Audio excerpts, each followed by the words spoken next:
लगता है कि इस धरती के लिए, इस धरती के राज के लिए परमेश्वर लड़ेगा। इसलिए परमेश्वर ने कहा था मेरा राज यहां का नहीं है, मेरा राज वहां का है। मुझे छोटा परमेश्वर मत बनाओ, मैं बहुत बड़ा हूं, तुम्हारी सोच से परे हूं। तो प्रॉब्लम यह है कि जब अनपढ़ता और अज्ञानता इकट्ठी हो जाती है तो वो ऐसी बातें करती है कि क्रिश्चियन लोग लड़ाई करना चाहते हैं, क्रिश्चियन लोग क्रूसेड करना चाहते हैं। क्रूसेड शब्द में कुछ भी गलत नहीं है, क्योंकि क्रूसेड का मतलब है, जैसे इफिसियां 6 उसकी 10 से 19 आयत हम पढ़ेंगे, इसमें लिखा है इसलिए प्रभु में और उसकी शक्ति के प्रभाव में बलवंत बनो, परमेश्वर के सारे हथियार बांध लो कि तुम शैतान की युक्तियों के सामने खड़े रह सको, क्योंकि हमारा ये मल्ल युद्ध लहू और मांस से नहीं परंतु प्रधानों और अधिकारियों और उस संसार के अंधकार के हाकिम से और उस दुष्टता की आत्मिक सेनाओं से है जो आकाश में है। क्रूसेड का मतलब अगर हम गूगल पे आप भरेंगे, किसी भी जगह पे सर्च इंजन पे आप सर्च करेंगे तो उसमें लिखा a long and determined attempt to achieve change और stop something because of your strong believe. कहता है एक ऐसी अटेम्प्ट को क्या बोलते हैं हिंदी में? हाँ, ट्राई करना, जैसे अटेम्प्ट करना, ट्राई करना, काम करना, कुछ ऐसा काम बार बार करना, अटेम्प्ट करना,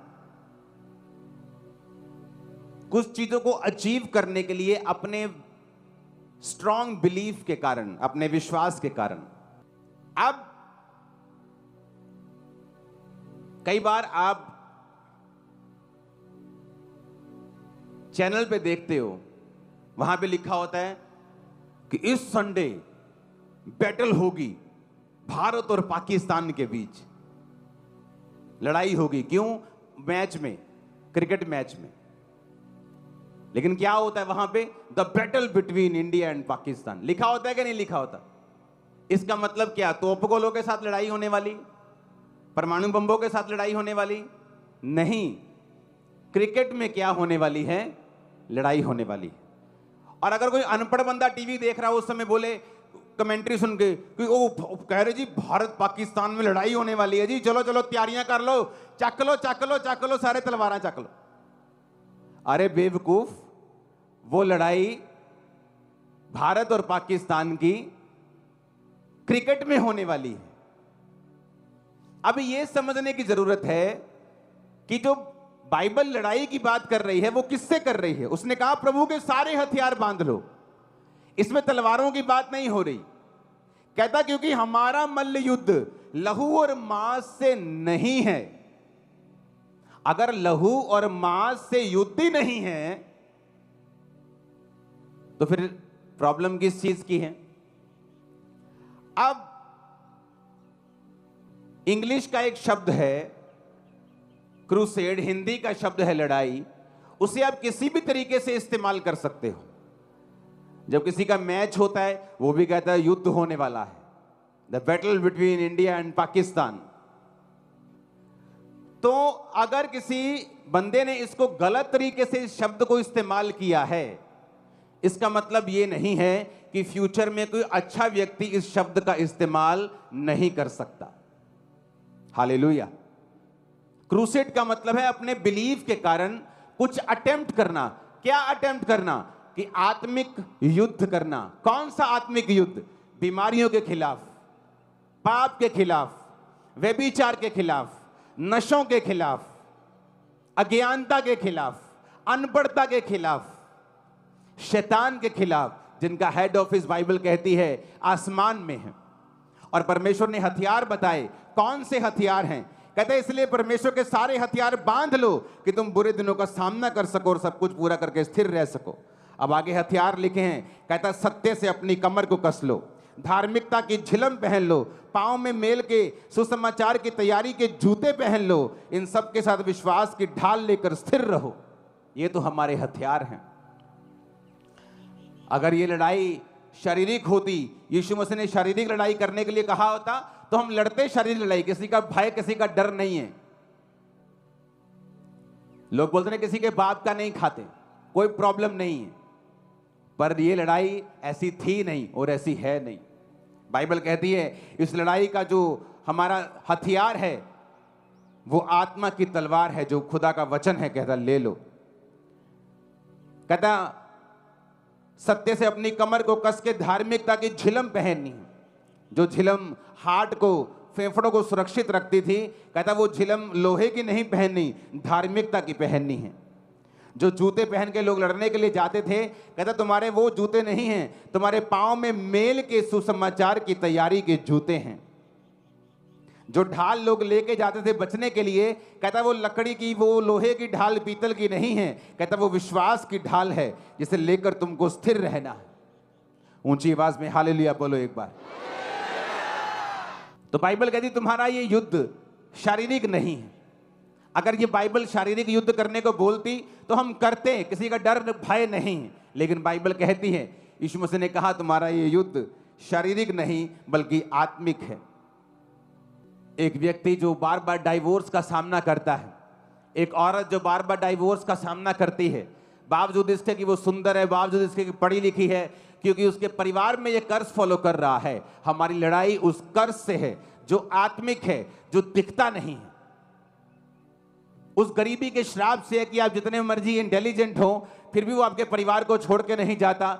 जब तक आप उसके खिलाफ युद्ध की घोषणा नहीं करते, जब तक आप तौबा नहीं करते, अंगीकार करने के लिए परमेश्वर के वचनों को मानते नहीं, जब तक आप परमेश्वर में सही नहीं चलते, तब तक आप वो युद्ध नहीं जीतते। इसलिए बाइबल में लिखा है तुम्हारा युद्ध मांस और लहू के साथ नहीं है। कहता हर समय हर प्रकार से 18 आयत में लिखा आत्मा में प्रार्थना और विनती करते रहो। यहां भी लड़ाई की बात नहीं हो रही, हमारी लड़ाई आत्मा में है। प्रार्थना करते हुए इसलिए जागते रहो कि सब पवित्र लोगों के लिए लगातार विनती किया करो। तो हमें यह समझने की जरूरत है कि शैतान के साथ हमारा युद्ध हमने किस तरह से जीतना है। अगर ये शारीरिक युद्ध होता तो हम तलवारों के साथ भी लड़ते। इंडिया में, दुनिया में 400 करोड़ लोग मसीह में हैं। अगर उन्हें युद्ध करना होता तो कब का कर चुके होते। और अगर किसी व्यक्ति ने, किसी क्रिश्चियन ने क्रूसेड नाम के साथ शारीरिक युद्ध किया है तो ये उनकी मिस्टेक है। अगर इजराइल आज युद्ध कर रहा है तो आपको क्या लगता है कि परमेश्वर इजराइल के उस युद्ध के साथ है? बिल्कुल नहीं। अगर आज कोई देश दूसरे देश के खिलाफ युद्ध कर रहा है और वो देश क्रिश्चियन है तो इसका मतलब ये नहीं कि परमेश्वर उसके साथ है। हालेलुया। लोग क्रिश्चियन होकर भी परमेश्वर के वचन पे नहीं चलते किसी भी तरह से। वो हर तरह का कई बार पाप भी करते हैं, लेकिन उसका असर उनकी लाइफ पे भी होगा। बाइबल कहती है अंत के दिनों में न्याय भी होगा, ऊपर जाकर भी न्याय होगा, धरती पर भी न्याय होगा। तो ये तो बात पक्की है। कहते हैं अगर खुदा जिंदा है तो हॉस्पिटल में लोग क्यों मर रहे हैं? जब खुदा धरती में था तब भी उस देश में लोग मर रहे थे। वो लोग नहीं मरे जिसने उन पे विश्वास किया, वो लोग नहीं मरे जिन्होंने तौबा की, वो लोग नहीं मरे जिन्होंने अपने बालों से यीशु के पांव को धो दिया और माफी मांग ली और पापों से मन फिरा लिया। वो ना मरे, उनका परिवार नहीं मरा। ना आप मरेंगे ना आपका परिवार मरेगा, यीशु मसीह के नाम में। अरे यीशु कहां है? अगर ये खुदा जिंदा है तो फिर लोग क्यों मर रहे हैं? हॉस्पिटल में लोग दुखी क्यों हैं? कहां है खुदा तू? अगर तू है तो फिर लोग भिखारी बन के क्यों जी रहे हैं? तो ये तो यीशु मसीह के जमाने में भी था। उसके जमाने में भी अंधे लोग अपना सर्टिफिकेट, कपड़ों का सर्टिफिकेट रख के बैठते थे और उनको भीख देते थे लोग कि ये सरकार के द्वारा सर्टिफाइड भिखारी हैं। लेकिन जो भिखारी ये कह देता था कि हे यीशु नासरी, हे दाऊद की संतान, मुझ पे दया कर, उस पे दया होती थी, उसकी आंखें भी खुलती थी। इसलिए मैंने कहा जो तौबा करेगा और जो विश्वास करेगा। आज क्यों शैतान को आग लगती है जब प्रचार किया जाता है? क्यों शैतान को आग लगती है जब तौबा का प्रचार किया जाता है? ऐसी कौन सी बुरी बात है जो क्रूसेड या मीटिंग्स में जाके बोली जाती है? क्या बोला जाता है नशे करो? क्या बोला जाता है व्यभिचार करो? ये बोला जाता है अपने माता और पिता की आज्ञा करो, अपने देश के हुक्मों का पालन करो, बाइबल के हुक्मों का पालन करो, नशे छोड़ो, व्यभिचार छोड़ो, कपड़े पूरे डालो, नंगापन ना करो। क्या ये बुरी बात है? ये शैतान के लिए बुरी बात है। उसी को आग लगती है।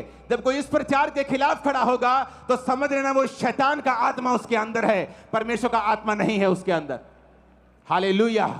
कौन सी ये बुरी बात है ये कहना कि जाओ और मन फिराओ, जाओ और मन फिराओ, जाओ और तौबा करो, जाओ और अपने बॉयफ्रेंड गर्लफ्रेंड को छोड़ के परमेश्वर के पीछे लग जाओ, जाओ और चोरियां छोड़ दो, कुंडियां लगाना छोड़ दो, बिजली चोरी करना छोड़ दो। लेकिन शैतान को बुरा लगता है। क्यों? क्योंकि शैतान को मालूम है जिस दिन एक व्यक्ति तौबा कर लेता है उस दिन वो मिरेकल का वो बीज अपने अंदर डाल लेता है, और एक दिन वो मिरेकल का बीज पेड़ बन जाता है। वो मिरेकल आपके पति के साथ होना है, या आपकी बेटी के साथ होना है, या आपके फाइनेंस के साथ होना है, ये परमेश्वर जानता है। हर एक लाइफ में उसकी योजना अलग है, लेकिन बीज एक ही है। जिस दिन आप तौबा कर लेते हैं, जिस दिन आप प्रभु को अपना उद्धारकर्ता ग्रहण कर लेते हैं, उस दिन आप बीज ग्रहण कर लेते हैं बड़े मिरेकल का। एक बड़ा मिरेकल का बीज आपके अंदर है।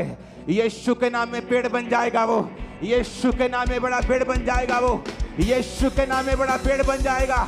उसकी डालियां और उसके पत्ते इतने गहरे होंगे कि लोग उस पेड़ के नीचे बसेरा करेंगे। लोग आपके कारण तौबा करेंगे, आपकी गवाही को देखते हुए, उस मिरेकल को देख के तौबा करेंगे जो खुदावंद आपको देने वाला है। आमीन। मेरे को ऊंचे वाला चाहिए चर्च, ऊंचे वाला चाहिए चर्च। Hallelujah, hallelujah.